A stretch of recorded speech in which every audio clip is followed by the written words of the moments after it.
IELTS speaking tips. Same question, different band scores.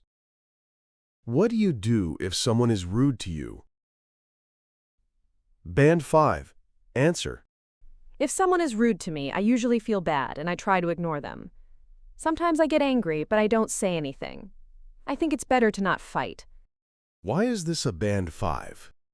Fluency and coherence, basic and short, slightly hesitant, lacks detail.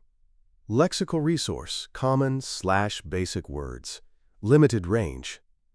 Grammar, simple structures, mostly present tense. Pronunciation, understandable but plain. Typical of a Band 5, communicative but limited, ideas not developed. Band 7.5 Answer. If someone is rude to me, I usually take a moment to breathe and decide if it's worth responding. Most of the time, I just let it go because arguing rarely helps. However, if the situation continues, I try to explain politely that their behavior is upsetting. Why is this a Band 7.5? Fluency and coherence, smooth, logical, developed with contrast. Lexical resource, appropriate and varied, e.g., rarely helps. Behavior, upsetting.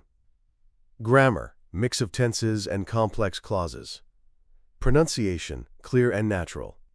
Typical of a Band 7.5. Clear, precise, less hesitation, thoughtful detail.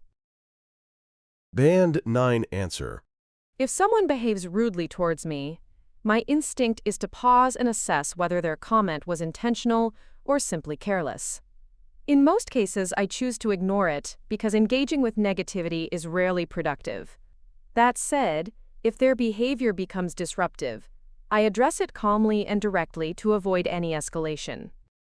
Why is this a Band 9? Fluency and coherence, effortless, nuanced, fully developed. Lexical resource, sophisticated and flexible, e.g., intentional, careless, address it calmly, escalation. Grammar, accurate, varied, complex structures. Pronunciation, near native naturalness. Typical of a Band 9, precise, layered meaning, confidence, subtlety. Now it's your turn. How would you answer this question? Drop your answer in the comments, and I'll let you know if it sounds more like Band 5, 7, or 9. And don't forget to subscribe for more IELTS speaking hacks. Thank you.